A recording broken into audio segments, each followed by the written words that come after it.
Hi and welcome to the Active Code podcast, brought to you by Aspire Active Partnerships. I'm Paul Griffiths, and joining me each week on the pod is Luke Johnson. Aspire Active Partnerships is a community of like-minded business leaders who all believe that collaboration in the sports coaching and children's activity sector is essential for success. We've proven that working in collaboration does benefit business growth and essentially helps more children be more active more often. To combat physical inactivity, we need organisations that are performing at their very best. Organisations will only operate to high standards if they are led well. So, if we can focus on developing high quality leaders throughout an organisation, not just at the top, customers will experience higher quality services, which means heightened enjoyment levels and increased levels of physical activity. And if we do this at an early age, we know that we can build the foundations for a more active, happier and healthier life. The Active Code investigates what it really takes to be a successful leader and how organisations can combat physical inactivity. We won't be alone through this journey. We are joined by business owners and experts from our sector, as well as inspirational people from outside our industry. We'll understand the importance of physical activity to our guests, reflect on leadership experiences, and gain thought-provoking insights on how we can crack the Active Code and get more children more active more often. If you like what you hear, please leave us a rating and subscribe wherever you get your pods. During this episode, we're speaking with an experienced Chief Executive Officer with a demonstrated history of working in sports, education and childcare. Craig Brennan from LSC is skilled in strategy, innovation, operations and leadership and has a proven track record of acquisitions, startups and scaling businesses. During the pod, Craig shares his experiences of those acquisitions, how it is employing over 230 people and the challenges that brings, what LSE's people strategy is, including the why it's vital for success, and how his views on physical activity and what it means has changed over time. Enjoy the pod. Craig, welcome to the Active Code podcast. Thank you. Thanks for having me on. No problem at all. It's great to have you.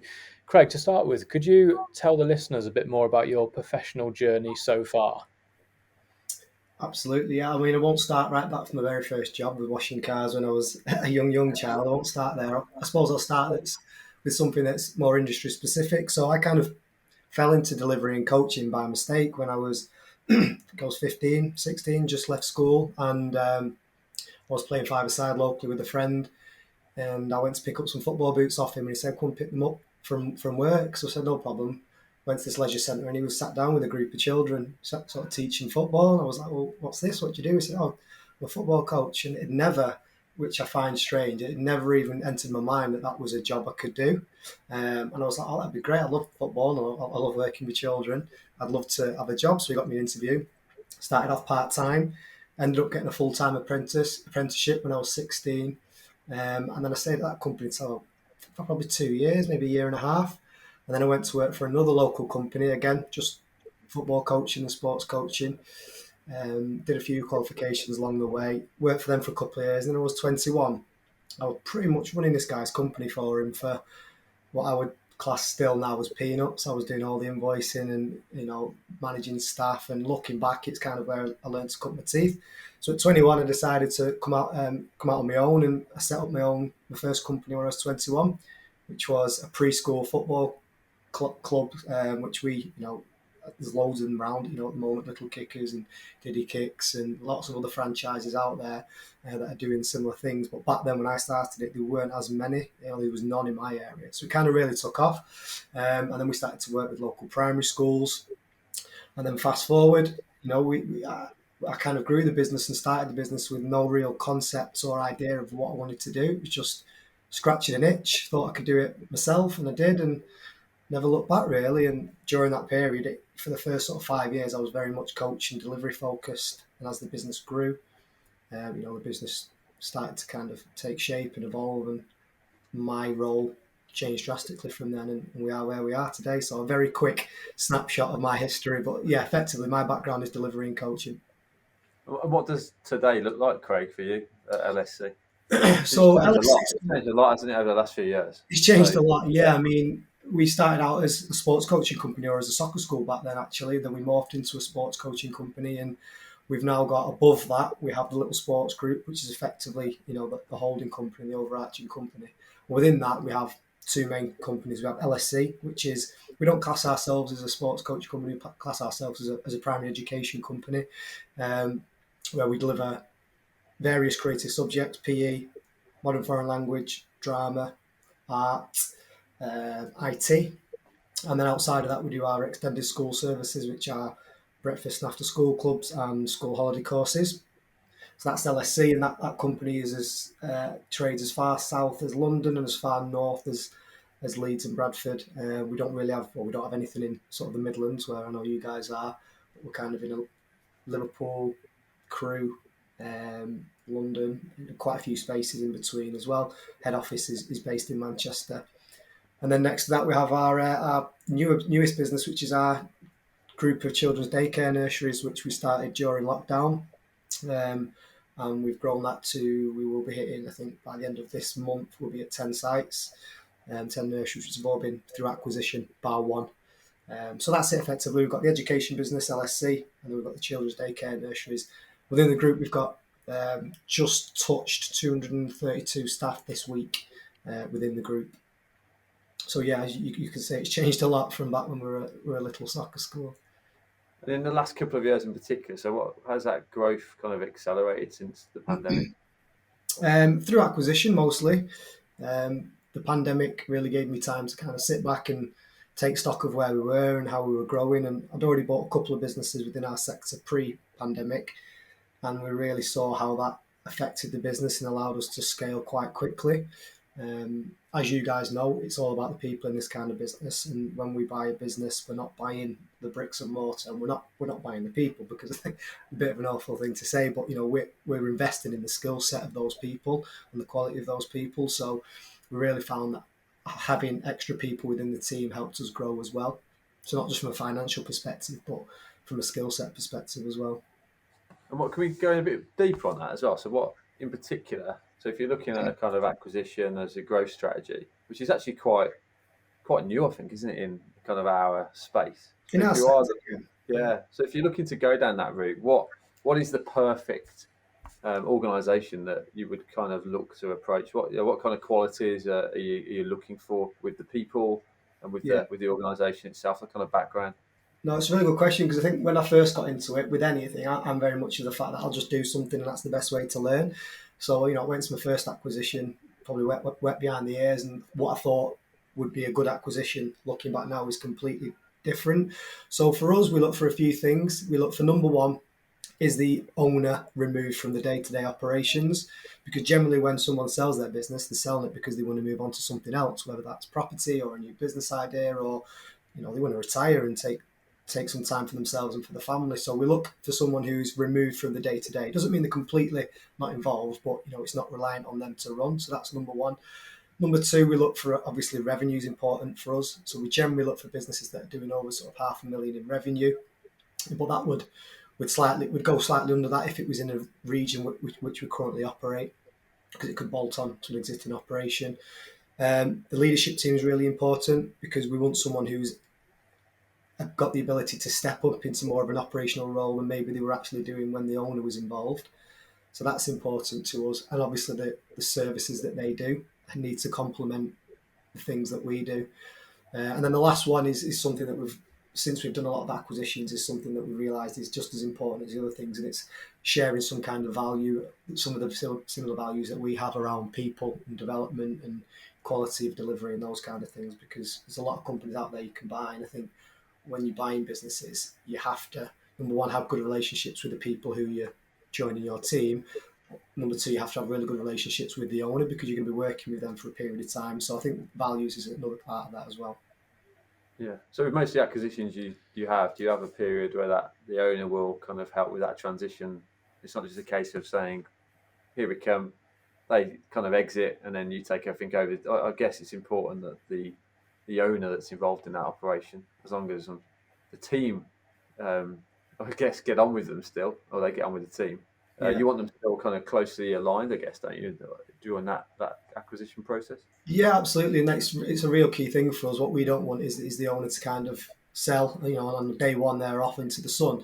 We want them to go away and enjoy their time, but there has to be a period of handover and transition, which is really important because one of the key things for us is that the staff feel happy and safe in that transition as well. Because as a business owner, I know if I was to ever sell my business, the biggest thing I'd be worried about is how my staff took it, how my team took it, because the business is it's effectively my baby, and I've been here for a long time. So I always try and look at it from a seller's perspective and also a team member's perspective, and go, well, what would I feel like if I was in a business and it was sold? What would be my concerns? So that's important to us, and I think that how that looks is very different depending on the size and scale of the business and the structure of the team.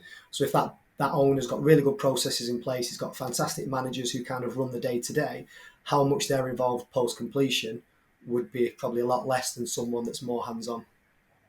Yeah. And what impact has this had on engagement numbers and the number of children that you work with now across that group? Massive, as you can imagine. When we acquire a business, we are acquiring their customer base as well. So revenue wise, it's been fantastic. But what we're about is impacting children, and that's, if you look at raw numbers back in 2015, I think we were probably seeing about 15,000 a week across. If we include PPA lessons, P lessons, and things like that. In the 7 years that we've been kind of looking at acquisitions, I'd say we're 5 to 8 times. It's hard to get an exact number, but 5 to 8 times as the size of what we were in regards to children we're seeing every day, through obviously the customer base that we're acquiring, but also the fact that we're able to kind of cross-sell some of our services to schools that we've now partnered with that maybe weren't taking on some of the services, or that organisation weren't potentially offering those services, such as the other subjects that we offer. And Craig, fast forward in that journey, kind of 3-5 years in the future, what's the main direction would you say you're going in? We've done a lot. A lot's changed in the organisation within the last 2 years. We've really, it probably makes sense if I go backwards a little bit to tell you how we're going to go forwards. We've streamlined a lot of the services, so we've dropped all our football brands. We just felt that we couldn't scale all the things that we wanted that were currently in the business. So we looked at what was most scalable. So we dropped our football brands, and that's really helped us to focus on what we're doing. In sort of the key core services, which are our school services and our extended school services.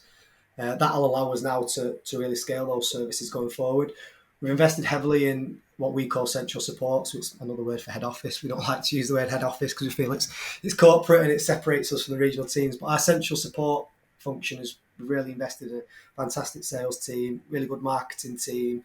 We've got a full team that focus on recruitment now as well. So we're really top heavy in regards to that, which is going to allow us to scale over the next 3 to 5 years, continuing looking at acquisitions, but also at the same time continuing to grow the business internally and organically through sales and selling extra services to current schools and that kind of stuff. So yeah, acquisitions is a key part of it, but we're not dropping the organic growth as well. What do you reckon your biggest challenge is going to be in the next couple of years? There's probably two. If I focus on LSC rather than the group, because I think it's more relevant to your audience. But number one is probably the same with everyone in our sector. It's people. It's finding good people to grow with. There's good people out there, but it's so competitive now finding those people. And obviously people want higher rates of pay, and rightly so. And our sector's got to kind of adjust to that and figure out how we can attract fantastic people, not only in delivery teams but operationally as well. So people's always going to be a big challenge for us. I think we just have to be a little bit more creative, because it's not always about money. Sometimes a lot of the time it's about flexibility in the role. It's about being a little bit more independent in their role, not being micromanaged, and there's other benefits that will go with that. So we're having to be really creative on how we attract and retain talent. So that would be challenge number one, people. And challenge number two would be for us, again, would be around the acquisitions, finding suitable acquisition targets, because our sector, it's quite an immature sector in regards to, I don't mean how we act as a sector, but I mean it's quite a young sector, probably maybe only 25 up to 30 years old at the most. So a lot of the owner operators in our sector are not looking to sell because they're young, and they don't feel like they're ready because they're not sure what they're going to after.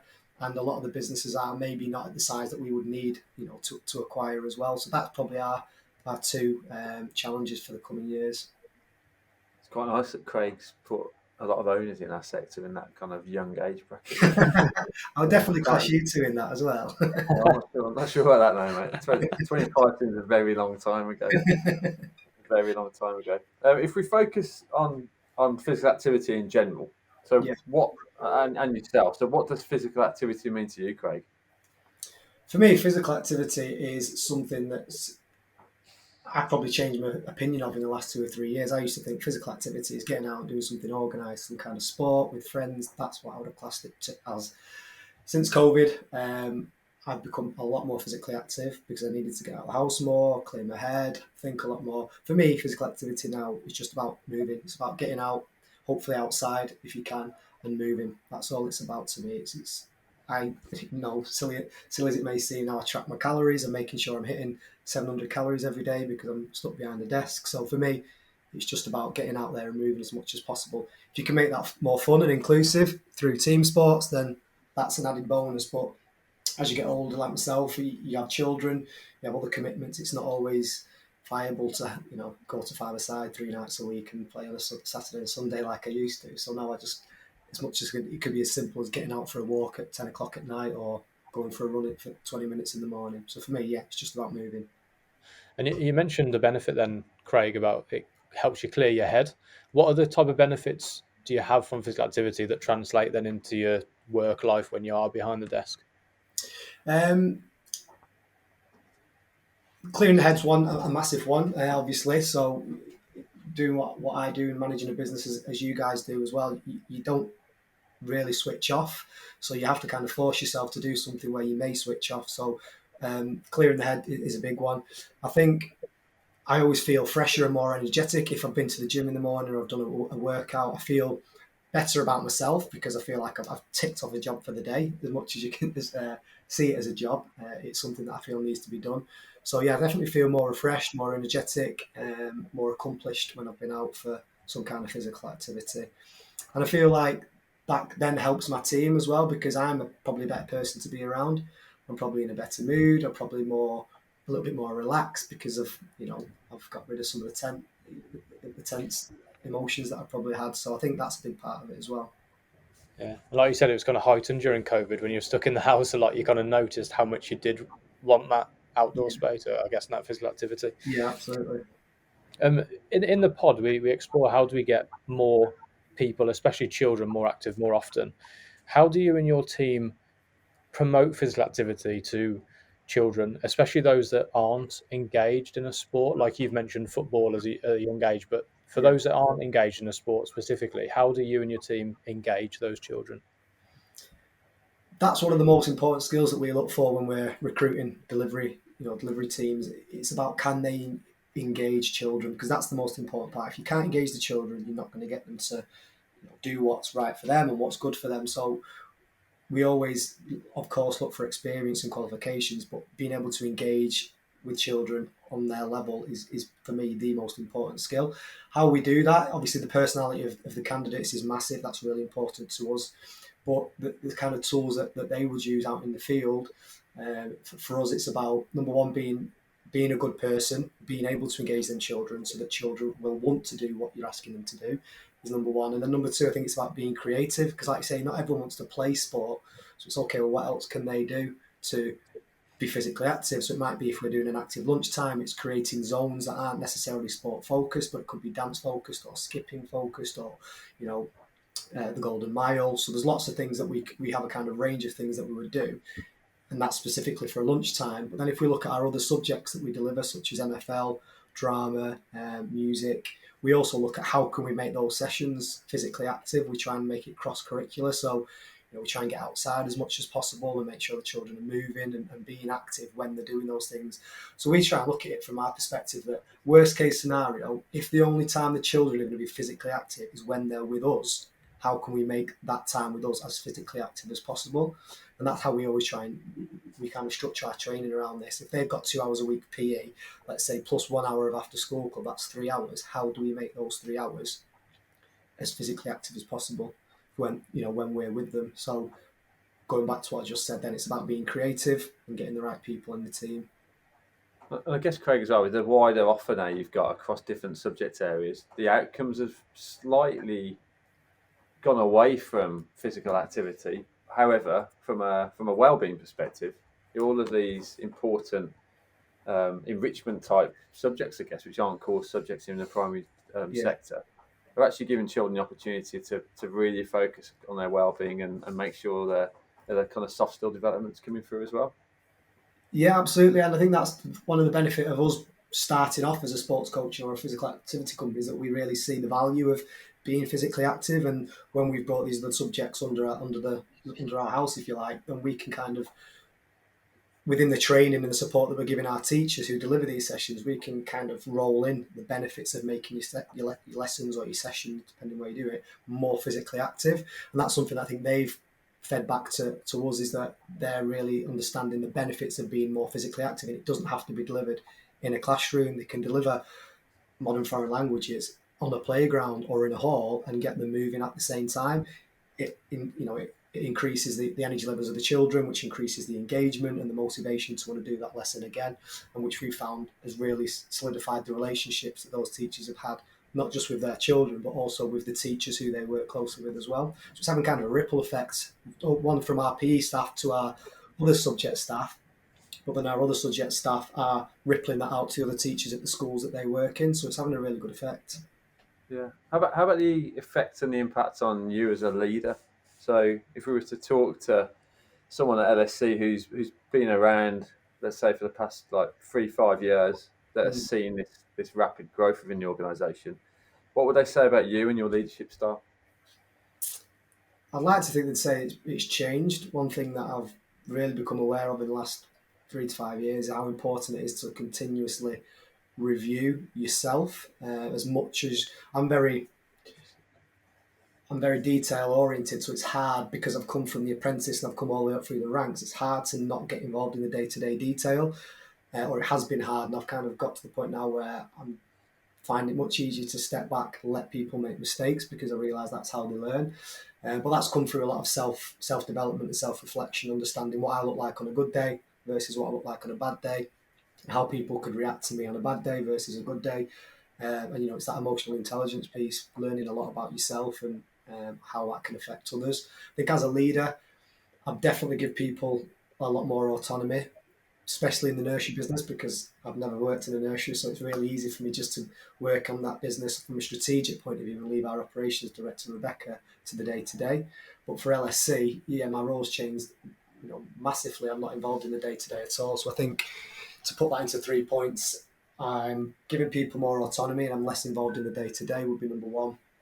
Number two, I'd like to think that I've got better as a leader, because I'm looking more longer term, as opposed to I'm looking at the day-to-day. I can see problems coming or opportunities on the horizon. So I think that I'm a better captain of the ship, if you like.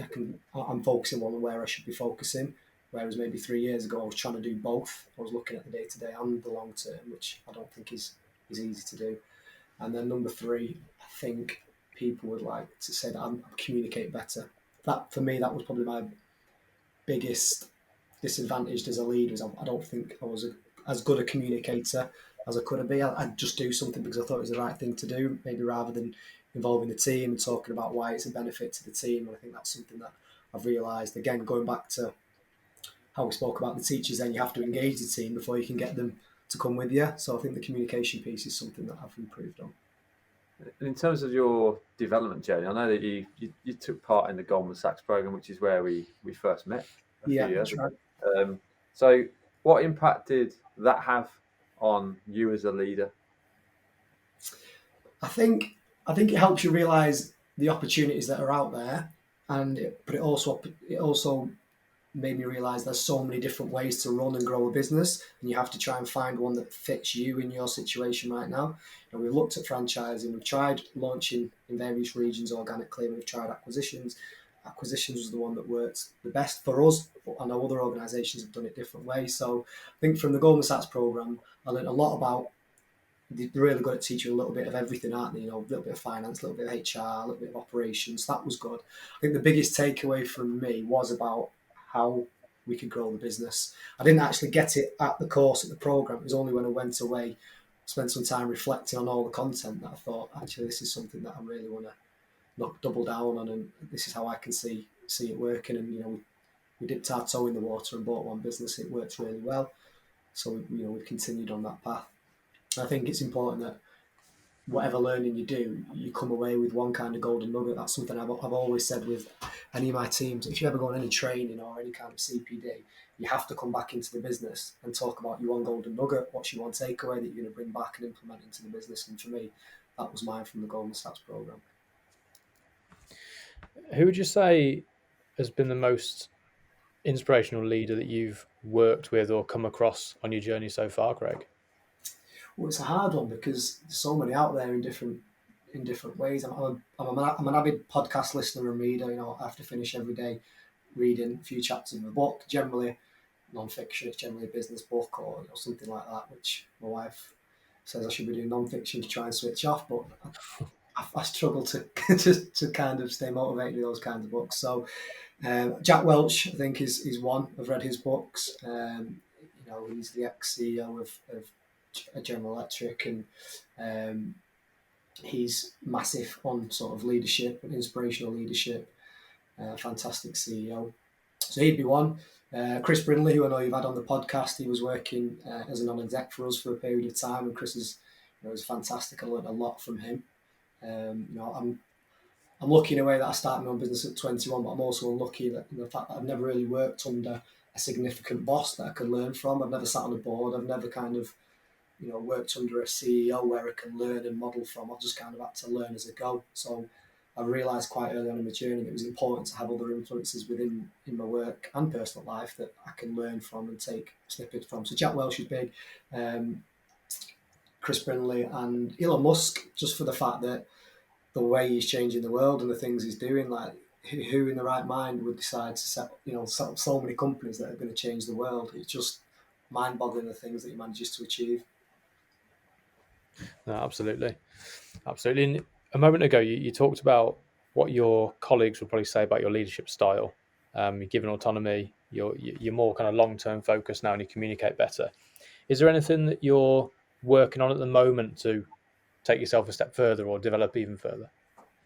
Nothing substantial, because I'm kind of taking a break from the big stuff. I finished my masters last year. I did a masters in sports directorship, which at the time seemed like a good idea, but I'd also just bought a football club and was growing a business at the same time, so I really struggled with that. And I just had my first child as well, so that was a lot to take on.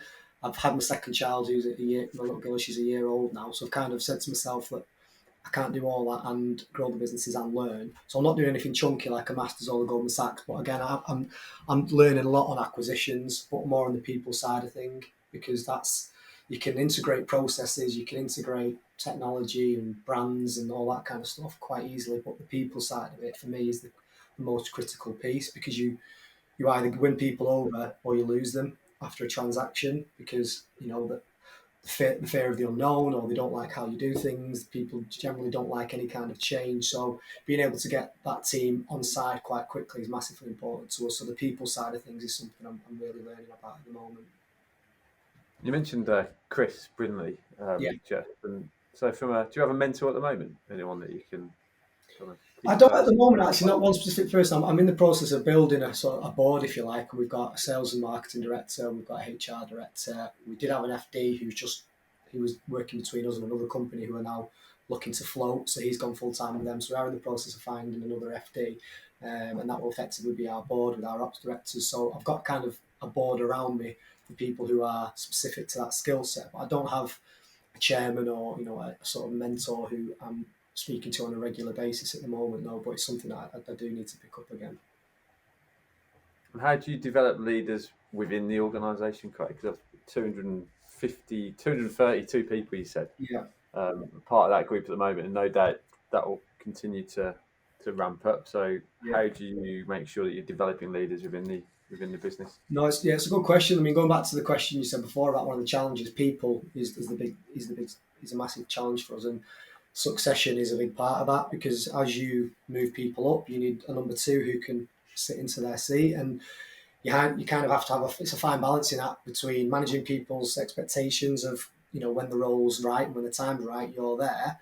But as you're probably aware of, there's a lot of the youth coming through at the minute are generally quite impatient, and rightly so. They want things now.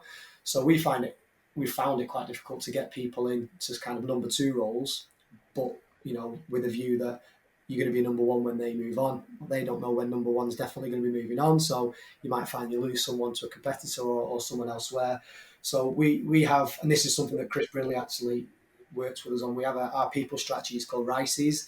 So R for recruitment, I for the induction, C for competence, E for excellence, and when we got to S for succession, the last part of it. So you need to recruit good people, you need to induct them, make them competent, make them excellent, and then find people to succeed them when they move on. And we've got a full strategy behind that. And the succession part is a really hard part of it. But I think we're at a point now where all the senior managers have identified a number two within the business who they are generally giving them access to, big decisions, getting them involved in planning and budgets. So giving them access to all the things that they would do on a day-to-day basis, but without giving them responsibility. So when the opportunity does arise, they're generally first to kind of, first in the queue to kind of apply for that role. So I think giving people access and exposure to those things is important, but then also them being aware that there has to be a long-term plan, identifying where your skills and experience is now, looking at our sort of training pyramid, and we say, okay, well, these are the skills you need to be, for example, an operations manager. What are you missing? And what do we need to do now to get you on the journey to being an operations manager? So everyone has a long-term development plan which they're working towards. If we go back to the start of what we were talking about with the growth and the journey you've been on, and then you listed 5 kind of key attributes for organisations that you look to acquire.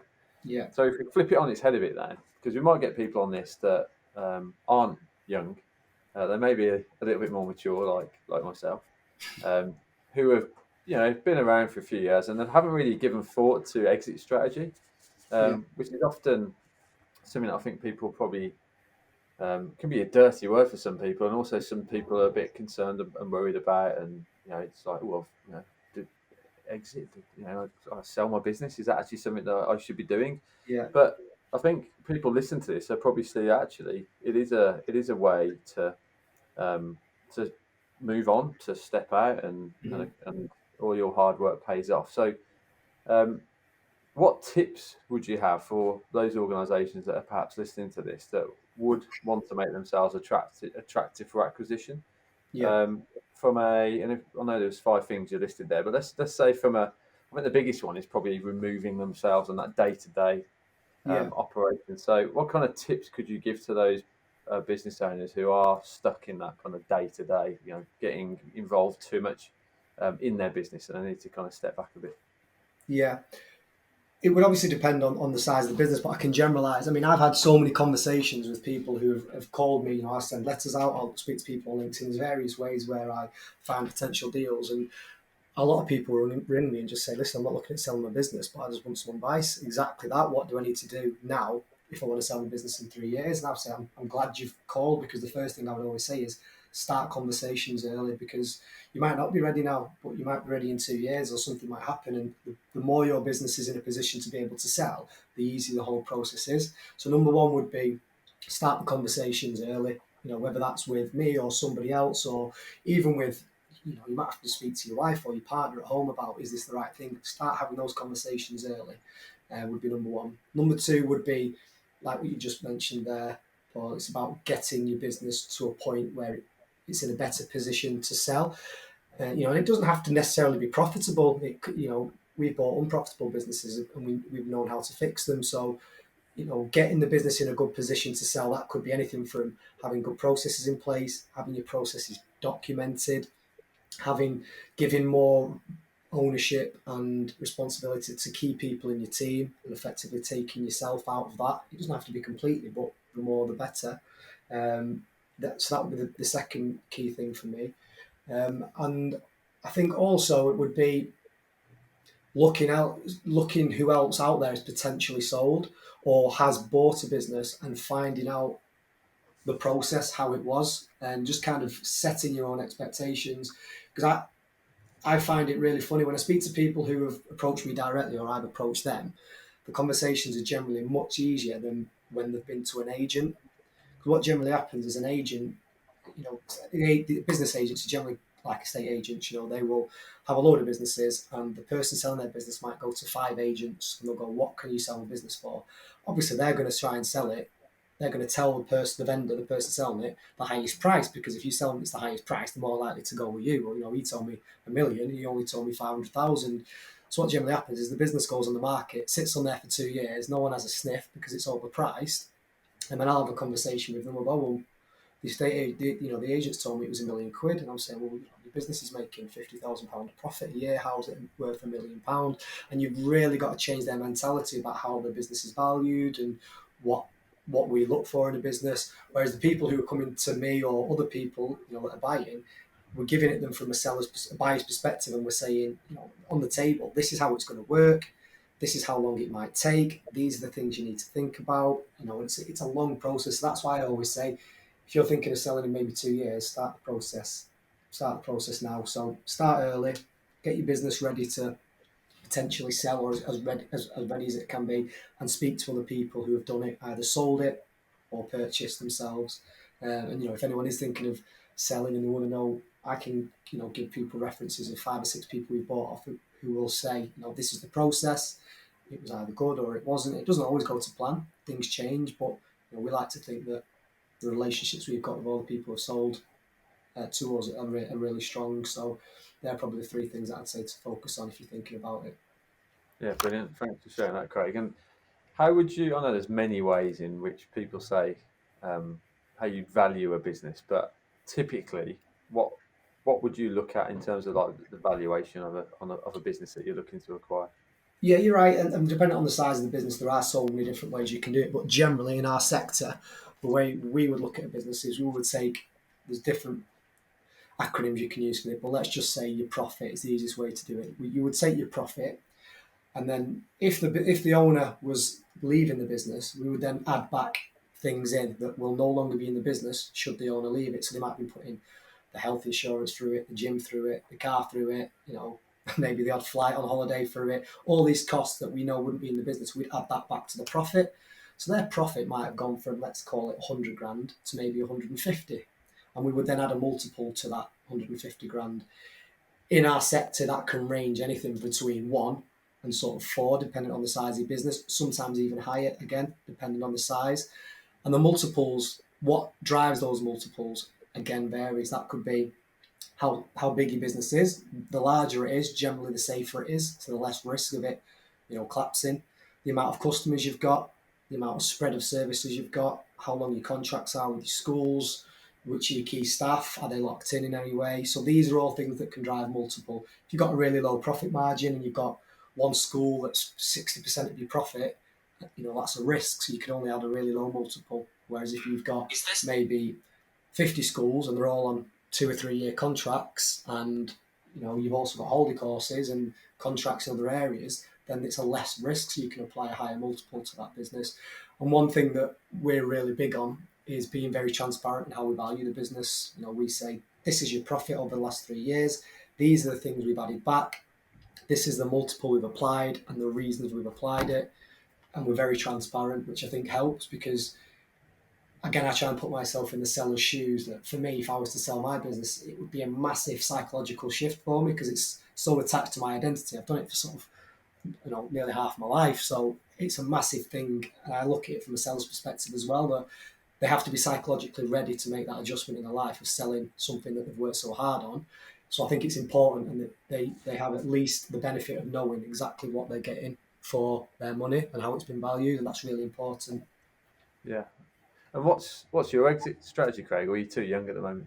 I get asked this all the time. It depends when you ask me, Paul. It depends if it's a Friday night and we've had a load of problems that week, or it's I'm on holiday and I'm thinking actually it's all right. This I don't want to sell. I've got no plans to sell. I don't like sitting still. I really enjoy being involved in this business. But we want to grow it to a stage at a level that we can be really proud of. But the key thing for us has always been about not lowering our standards and our quality, because that often can come with scale, is that you have to bite the bullet on some kind of quality somewhere to get that scale, and we're very big on growing but also keeping the quality. So for us, we're just going to keep going and doing what we're doing. We're going to operate in both the childcare and the education sector and just give it a good crack and see where we get, and we'll probably just review it every 3 to 5 years, but we've got no plans to do anything other than what we're doing for the next 3 to 5 anyway. Craig, on the education sector, where do you see, or what are your views on the leadership in the education sector at the minute and the state of that? Leadership from a government perspective, or is it in schools? So let's go with government to start with. I don't get too involved in politics. That's one thing that I don't generally get involved in. But I think from an outside perspective, it looks like there's people involved in education who aren't from an education background. I think I might be wrong here and people might laugh at this, but I'm pretty sure the previous Secretary of Education had never worked in schools or education at all. So my question would be, well, how can he be, Secretary of Education? So I think from that perspective, they may seem a little bit out of touch of what's actually happening on the ground. And then I also think that leadership within the schools and the teachers, they don't generally, I think they're forced from the pressure from exams to kind of hit numbers.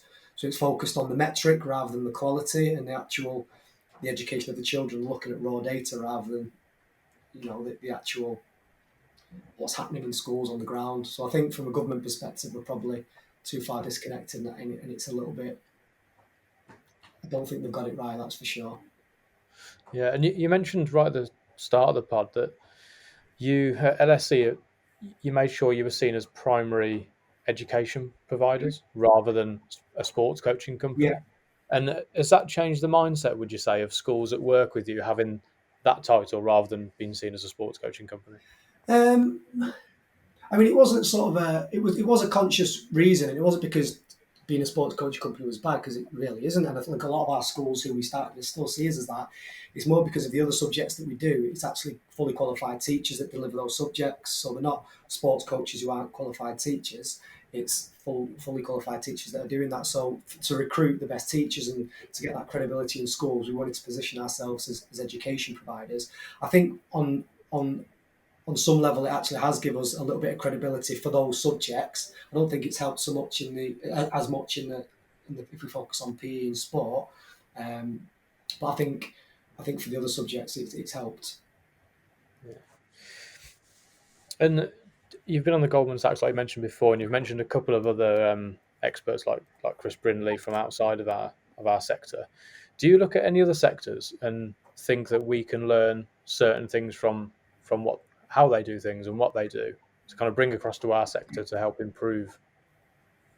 Yeah, it's something I've always been very big on. What can we see that's happening out there, not in our sector, and how can we apply it? And that could be anything from, I'm driving down the road and I see a fantastic advert on an advertising board, and I think that's such a good idea. And how can we apply something similar to us? So I'm always sort of banging the drum to my team about looking outside of our sector for influence and ideas and thinking, how can we apply it in our sector? And that could be from technology, how we sell to schools, how we manage our finance operation. So I'm always looking for those kind of things. But similar to how I came out of Goldman Sachs, sometimes I've just got to stop myself and go, we can't do it all. We've got to kind of just hold on and pick the best things that are going to have the biggest influence. Because I met with the senior management team and I think the head fell off, because I was like, I've got all these ideas and all these things I want to implement. And they were just like, whoa, what's going on? And I just, like a train, just started trying to implement them, not realising that the effect it's going to have on the team and the resource and, capacity to headspace to actually deliver it all. So something I've learned now is to kind of take note of it all and, note it down in the notebook, but take time to digest it. And if in maybe a week or a month's time, it still seems like a good idea, then maybe I'll bring it to the team and go, actually, this is something I've thought about. What do you think? Rather than forcing it all on them at once. Yeah, completely resonate with that. I think you kind of you get overexcited and think we'll implement this and do that and we'll add this in and we'll stop doing that. I think it's having that strategy, isn't it? It's having that kind of longer term strategy to say, right, at what point does that need to fit in and what impact will it have and Yeah. get people on board with that. And I think from my experience at that point, does that program I've taken part in, and I think what's helped on our side is, or my leadership as well, is empowering people and really kind of understanding that you can't do everything yourself. Yeah. And so the kind of old adage of surrounding yourself with better people, and that's something that we kind of really focused on, and without doubt, there's even more things we want to do and implement. Still as a result of that program, which I did know probably 7 years ago. I think that whole network and the alumni and some of the events that still go on and all of that, highly recommend that to anybody. I know from our network, there's several people that have gone through it and going through that program, and it's been brilliant. I've heard nothing but positives from anybody that's taken part. No, I think I was about to say it's value for money, but it's for free course, so I don't Exactly, even know value to it. But I think if you was to add a value to it, it would, it's a fantastic course. I would recommend anyone getting on because you'll come out of it a different person. Yeah, especially if you end up on one of their socials. Yeah, I won't get started on those, but yeah, that is a benefit of the Goldman Sachs program, is their socials and free food and alcohol. We always end the pod, Craig, with a couple of questions, like quick fire questions, and you've touched on one of these already. So the first one is, if listeners wanted to enhance their leadership skills and their business, what 3 books, podcasts, or people would you recommend? Book would be $1 Trillion Coach. I don't know if you've heard of that one, but it's one of the Silicon Valley coaches who did all these sort of leadership and management coaching for Google, Facebook, all the big tech companies. He was the kind of coach to the CEOs. So $1 Trillion Coach would be a fantastic book. It's also an audio book. Podcast, I would say this one, because if you're in our sector, you're going to be listening to leaders across the sector. I'm not just saying that because you two sat here, but I think it's fantastic for different people in our sector, and not only in our sector, but people outside of it, such as Chris, who have worked in the sector, but have also worked at huge banks and other huge organisations that can bring that outside influence. So the book, podcast, what else did you say? Any people, really? Any people that you'd recommend following or taking a look at what they do? Do you know where I'm learning a lot at the minute is Twitter. Do you know the threads that people put on Twitter about, if you need to read, here's 10 fantastic websites to increase your efficiency, and it'll list. I've learned so much for them. I just screenshot them and save them in my phone, and one day I'll look back at them all, and there'll be thousands there, but I find so many cool ideas, resources, suggestions, things to read and listen to on Twitter. So rather than a person, I'd say have a look on there because there's loads of great people on there. Yeah, absolutely. Final question. There's $1 million question in our sector.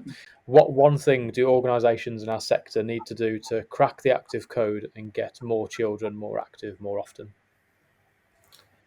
For me, it's about investing in the people. It's investing in the people to get the right people through the door, and then giving them what they need to be able to deliver effectively when they're with those children. And it comes back to what I said earlier. It's about recruiting the right kind of people and personalities, and then supporting them and giving them the tools that they need so they can be creative and think a little bit outside the box, so it's not just sport focused, so we can engage those children who aren't accessing clubs, or they're not, playing in the organised activities after school or at lunchtime, because that's where you'd have the biggest impact. The problem isn't the children that are playing football or gymnastics or dance or going to athletics clubs. It's the children who maybe the parents don't value it, or they're not getting the opportunities to do that, or they can't afford it. It's targeting those children. Awesome. Thanks, Craig. It feels like I've almost gone through like an F1 race, because it's just been like absolutely stacks of really good content. Thanks for having me. I do talk fast. I apologise. I told you. No, not at all. I think it's just in regards to the amount of content and knowledge that you've been happy to share. I think it's it's been a kind of 45-minute whistle stop tour of of your journey, sharing your expertise, the whole acquisition approach, which is, as I said before, many times it's very new to our Yeah. sector. So, if we can put that out there to help people develop themselves and grow and understand how that works, then, all for the better, really, because at the end of the day, we're still making sure that we're engaging more kids in good, positive physical activity experiences. Yeah. Amazing journey. I didn't realise that you started off as an apprentice. So to kind of go through that journey and to be where you are today, full credit to you and congratulations on where you are now. And I'm pretty certain if we were to do another pod in 2 years' time, I'm pretty certain there'll be more people employed, more people engaged in activity. No doubt, stronger leadership skills, more books read, more elbows from the wife for reading those books, by the sound of it. But yeah, thank you so much for taking time out. I know you're very busy. No, thank you both for having me. It was good to finally catch up. And thank you both for taking the time. Good questions, and hopefully it'll be a good podcast for you. Sure, it will be. One more thing, I almost forgot that is people to connect with you. So where's the best place if people want to get in touch with you? What's the best platforms to visit? You can follow me on Twitter, but I don't really post much on there. It's more for, as I saw them, for reading. But I will obviously reach out to people. But LinkedIn's probably the best place. Connect to me on LinkedIn or drop me an email. My email is craig.brennan@littlesports.group. Again, if people ever want any advice on, they're looking to sell, whether it's to me or somebody else, and they just want some advice on the whole process and how it would work, what it would look like, happy to have a phone conversation. But in general, in the same way you guys do, I've always said if anyone in the sector who just wants a phone call and a chat about problems they're having, I'm happy to, give them the time up and speak to whoever they need to.